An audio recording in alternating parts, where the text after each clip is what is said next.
2024 के चुनाव का सबसे बड़ा ट्विस्ट आज आया है। अरविंद केजरीवाल की तिहाड़ से रिहाई हो चुकी है, यानी असली खेला तो अब शुरू होगा।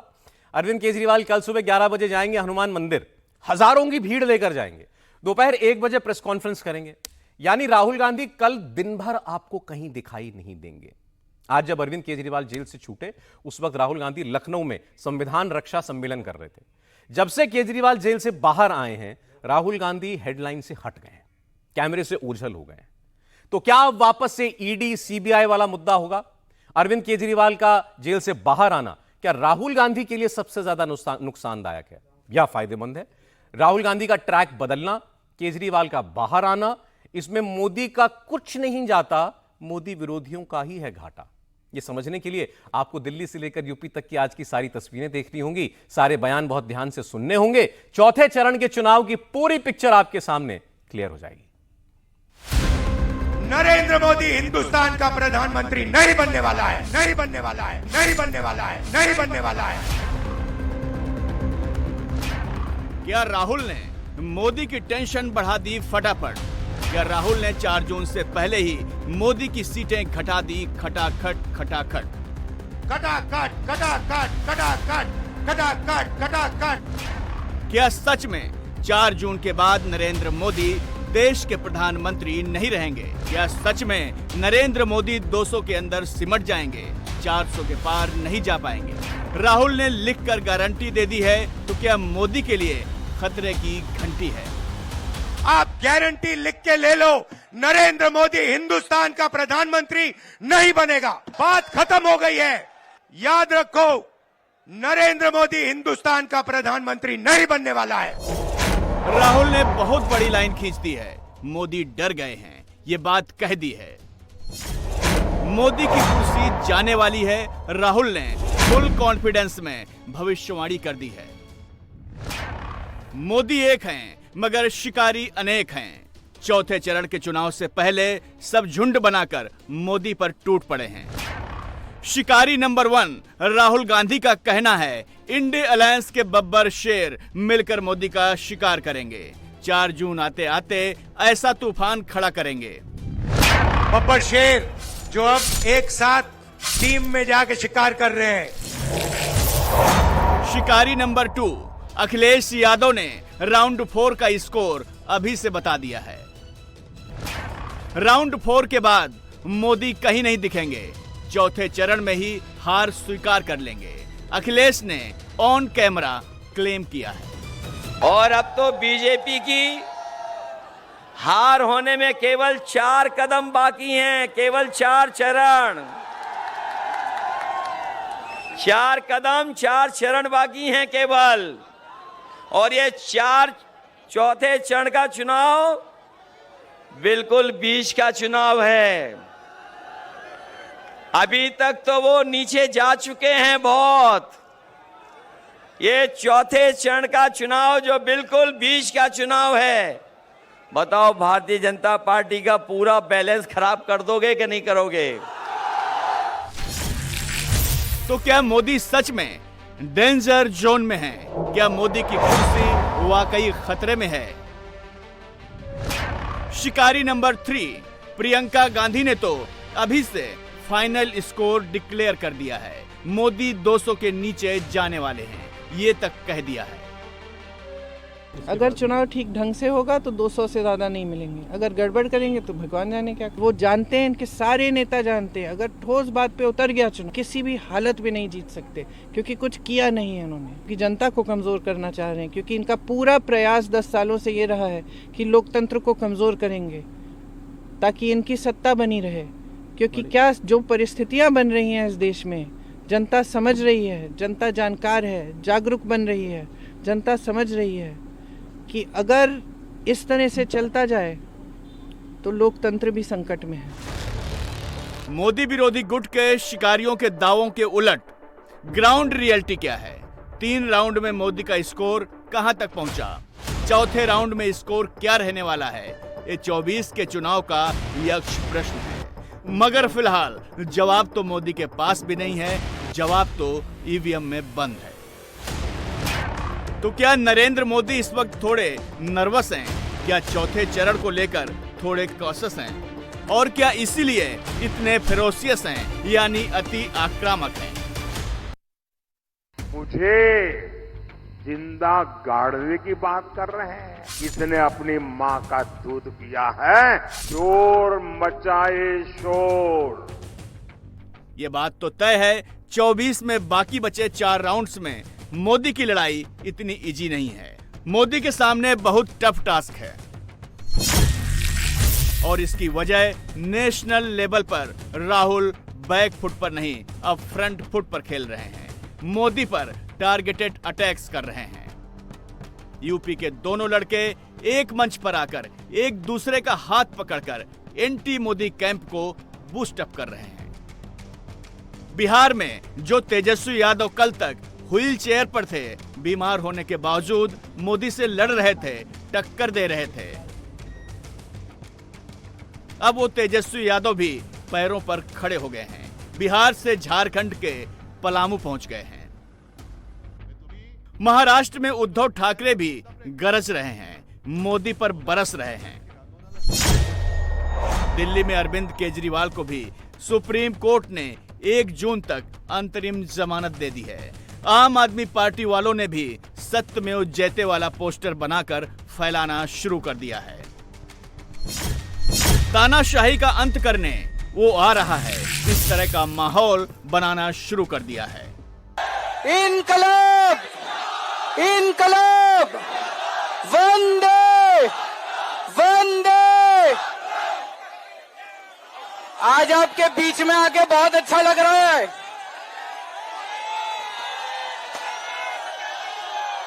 मैंने कहा था ना मैं जल्दी आऊंगा, मैंने कहा था ना जल्दी आऊंगा, आ गया।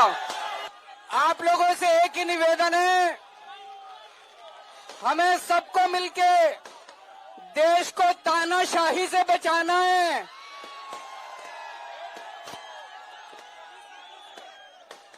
मैं तन मन धन से लड़ रहा हूं, संघर्ष कर रहा हूं तानाशाही के खिलाफ, लेकिन 140 करोड़ लोगों को तानाशाही से लड़ना पड़ेगा। यानी अब बाकी के 4 राउंड्स में मोदी पर घेर कर हमला होगा। सारे शिकारी एक साथ मिलकर अटैक करेंगे। सवाल है, मोदी अपने आप को कैसे डिफेंड करेंगे? क्या मोदी के मत बढ़ेंगे या घटेंगे? इसका एक जवाब चौथे चरण के चुनावी आंकड़ों में है। 4th फेज का चुनाव तय कर देगा 4 जून को क्या होगा। अब तक 284 सीटें लॉक हो चुकी हैं। चौथे राउंड में 96 सीटों पर मतदान होना है, मगर ये फेज बिल्कुल भी इजी नहीं है, क्योंकि राउंड 4 में कई सारी स्विंग सीट्स हैं, यानी ऐसी सीटें जहां कोई भी पॉलिटिकल पार्टी पिछले 3 चुनावों में लगातार नहीं जीत पाई। फुल डेटा एनालिसिस आगे करेंगे।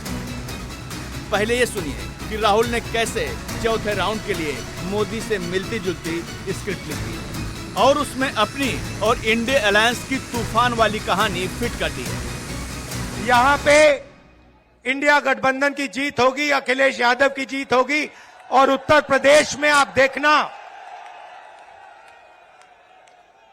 मैं आपको लिख के दे रहा हूं, उत्तर प्रदेश में इंडिया गठबंधन का तूफान आ रहा है। आप लिख के ले लो, यहां पे बीजेपी की सबसे बड़ी, देश में सबसे बड़ी हार उत्तर प्रदेश में होने जा रही है। लिख के ले लो। क्यों? क्योंकि देश को उत्तर प्रदेश रास्ता दिखाता है और उत्तर प्रदेश ने मन बना लिया है कि उत्तर प्रदेश में बदलाव होना है और हिंदुस्तान में बदलाव होना है। राहुल का ये अग्रेशन 4 जून के बाद मोदी नहीं रहेंगे, प्रधानमंत्री वाला विजन और उत्तर प्रदेश में 50 से ज्यादा सीटों वाला कैलकुलेशन राहुल यूं ही नहीं कह रहे। इसके पीछे एक वजह है। वो वजह जानने से पहले कानपुर में दिया राहुल का ये बयान सुनिए। 2024 4 जून नरेंद्र मोदी हिंदुस्तान के प्रधानमंत्री नहीं रहेंगे। आप लिख के ले लो। आप लिख के ले लो, नरेंद्र मोदी जी हिंदुस्तान के प्रधानमंत्री नहीं बन सकते हैं। हमने जो करना था, जो काम, जो मेहनत करनी थी, हमने कर दी है। अब आप देखना, उत्तर प्रदेश में हमारे गठबंधन को 50 से कम एक सीट नहीं मिलने वाली है, और बाकी देश में हर प्रदेश में हमने बीजेपी को रोका है। अब सवाल यह है कि राहुल इतने कॉन्फिडेंस में 4 जून को मोदी की विदाई वाला दावा क्यों कर रहे हैं? इसका राउंड 4 के चुनाव से क्या कनेक्शन है, अब आपको बताते हैं। चौथे चरण की 96 में से 20 सीटें ऐसी हैं जहां अलग अलग पार्टियों का स्ट्रॉन्ग होल्ड है, यानी ये पार्टियां वहां मजबूत हैं। इनमें से 10 सीटों पर बीजेपी मजबूत है, 2-2 सीटों पर बीआरएस, शिवसेना, कांग्रेस और टीएमसी मजबूत है। एक सीट पर एआईएमआईएम और बीजेडी मजबूत है, यानी मामला नेक टू नेक है। यहाँ ये देखना भी जरूरी है कि 2019 में चौथे फेज की वोटिंग के बाद का नतीजा क्या रहा था। राउंड 4 में 2014 में 38 सीट जीतने वाली बीजेपी को 2019 में 42 सीटें मिली, जबकि 2014 में राउंड 4 की 3 सीट जीतने वाली कांग्रेस को 2019 में 6 सीट मिली। यानी इस पैमाने पर एज मोदी की पार्टी को ही है। और अब दूसरा डेटा देखिए, 2019 में चौथे चरण में बीजेपी जिन 89 सीटों पर लड़ी, उनमें से 43 सीटों पर उसका वोट शेयर 40% से ज्यादा रहा, जबकि जिन 85 सीटों पर कांग्रेस लड़ी, उनमें से सिर्फ 11 सीटों पर ही कांग्रेस 40% से ज्यादा वोट शेयर हासिल कर सकी। ये आंकड़ा सिर्फ एक अनुमान बता रहा है, ये नहीं बता रहा कि चौथा चरण मोदी के लिए आसान है। मोदी को इस फेज में मुश्किल क्यों नहीं होगी, अब इसे भी समझिए।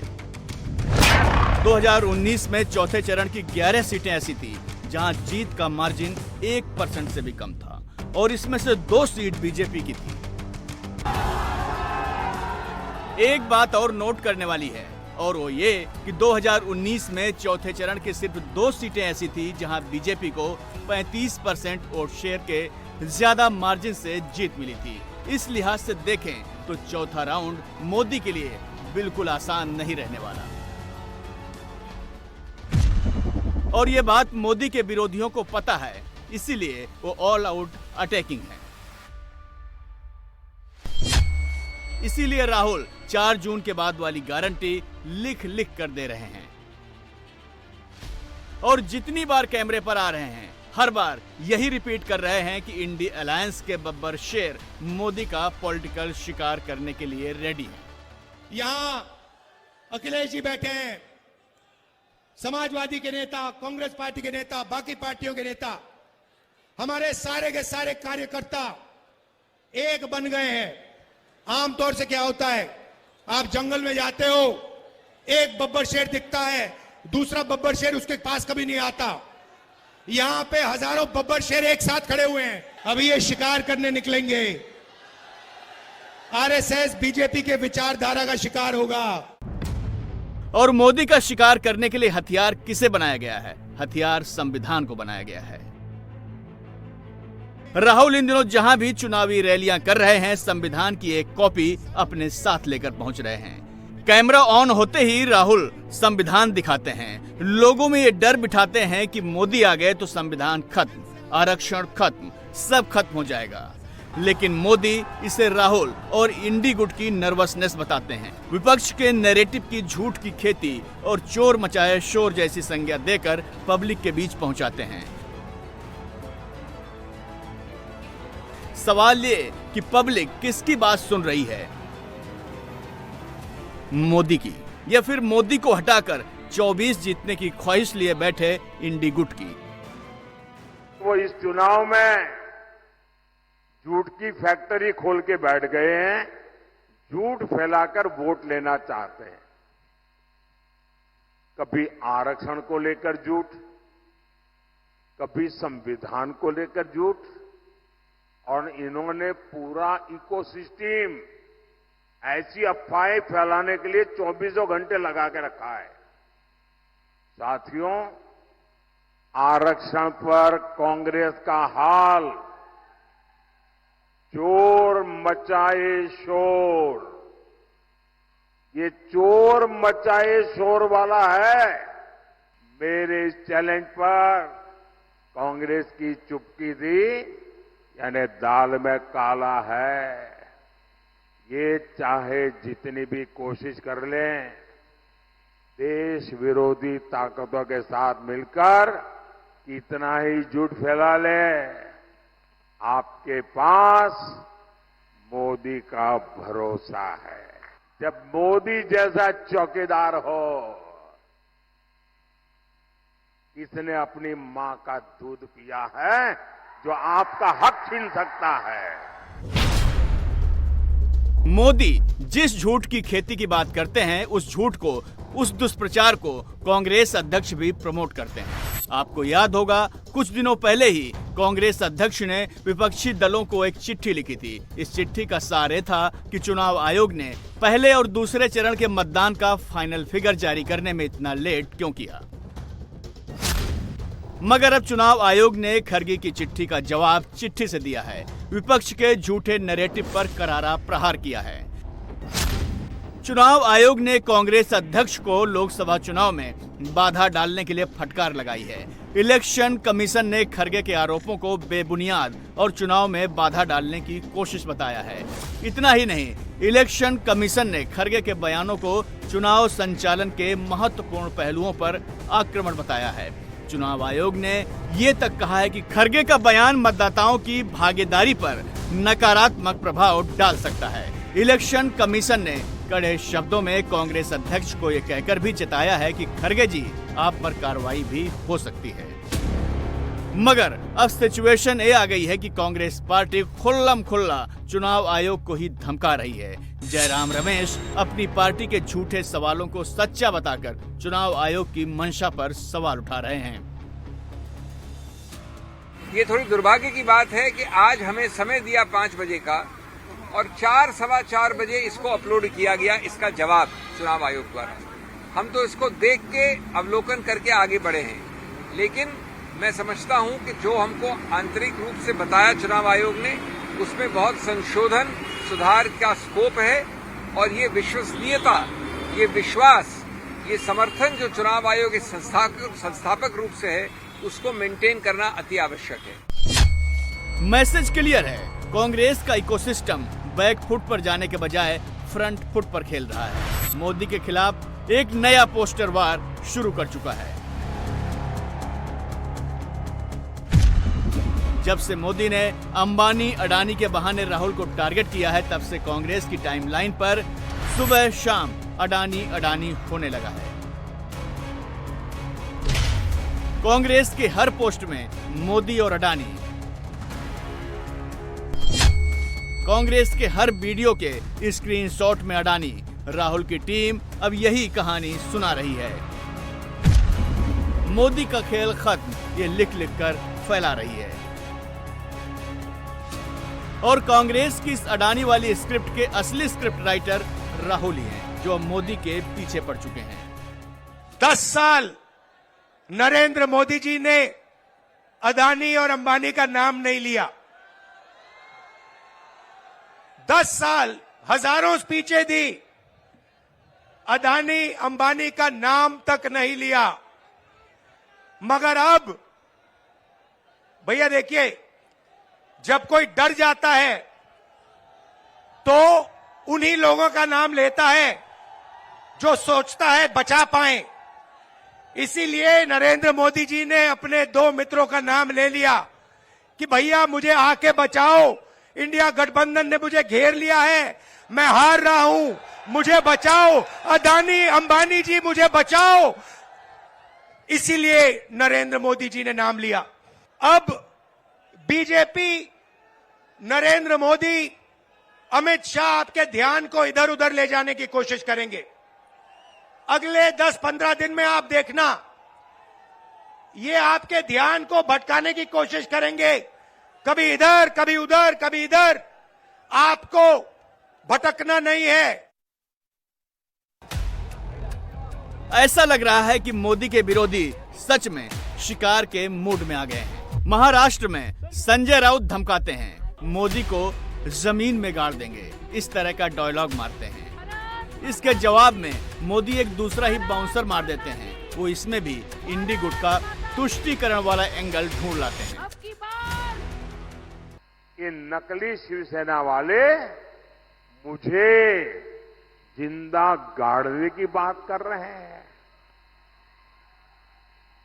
एक तरफ कांग्रेस है जो कहती है मोदी तेरी कब्र खुद देगी, और दूसरी तरफ ये नकली शिवसेना है जो मुझे जिंदा गाड़ने की बात करती है, और मुझे गाली देते हुए भी ये लोग तुष्टीकरण का पूरा ध्यान रखते हैं। मोदी की कब्र खुदेगी, मोदी को जिंदा गाड़ देंगे, और इसमें भी अपने वोट बैंक को पसंद आए वही गाली दागोगे क्या? ये लोग चाहकर भी मोदी को जीते जी भी और मरने के बाद भी जमीन में नहीं गाड़ पाएंगे। मोदी का सियासी शिकार करने की हसरत में बैठे शिकारियों की तर्कस में चौथे राउंड से पहले एक नहीं कई सारे तीर हैं। एक ऐसा ही तीर महाराष्ट्र कांग्रेस अध्यक्ष नाना पटोले ने छोड़ा है। जिस राम मंदिर के नाम से ही राहुल को नफरत है, जिस रामलला की प्राण प्रतिष्ठा को राहुल मोदी का और बीजेपी का इवेंट तक कह चुके हैं, अब महाराष्ट्र प्रदेश कांग्रेस अध्यक्ष कह रहे हैं 4 जून के बाद जैसे ही इंडिया अलायंस की सरकार आई तो दिन रात राम को कोसने वाले मोदी के विरोधी राम मंदिर का शुद्धिकरण करेंगे। राम मंदिर में शुद्धिकरण हम करेंगे, और कांग्रेस पार्टी की सरकार जो इंडिया आघाड़ी की सरकार आई तो बिल्कुल मंदिर का शुद्धिकरण किया जाएगा, क्योंकि हमारे सनातन धर्म में घर में अगर माँ पिताजी कोई एक्सपायर्ड होते तो सर मुंडाना पड़ता है, पूरी विधियाँ होती है। लेकिन नरेंद्र मोदी जी ने वो न करते हुए जिस तरह से रामलला के प्राण प्रतिष्ठा की है, वो हमारे देश के हमारे शंकराचार्य ने भी उनका विरोध किया है। मोदी जी अब राम मंदिर तक आ गए, राम मंदिर में भी उनका हालत खराब हो गई है, और देश की जनता ने उसको मान्य कर लिया कि इनने गलत विधि के साथ ये सब वहाँ पर पूजा की है, तो लोगों ने भी उस बात को एक्सेप्ट कर लिया। सैम पित्रोदा वाला मामला भी ठंडा भी नहीं पड़ा था कि राम मंदिर को मोदी के मंदिर दर्शन करने को आइडिया ऑफ इंडिया के खिलाफ बताने वाले सैम पित्रोदा का विवादित बयान अभी शांत भी नहीं हुआ था कि कांग्रेस पार्टी ने 4th फेज के चुनाव से ठीक पहले मोदी को एक और फुलटॉस दे दिया, मोदी को उन्हीं की हिंदुत्व वाली पिच पर खेलने का मौका दे दिया, और फिर कैमरे पर ये हुआ। कांग्रेस के जो शाहजादे हैं ना, उनके गुरु अमेरिका में रहते हैं। ये कांग्रेस के शाहजादे के एक गुरु अमेरिका में रहते हैं। उन्होंने भारत के लोगों पर रंग भेदी टिप्पणी की है। रंग के आधार पर भेद, ऐसा गंभीर आरोप लगाया है। अरे जिनका रंग भगवान कृष्ण जैसा होता है, कांग्रेस उन्हें अफ्रीकन मानती है। क्या ये अपमान है कि नहीं है? क्या आदिवासी समाज का अपमान, इसका बदला लेने के लिए ये रंगी की बातें कर रहे हो?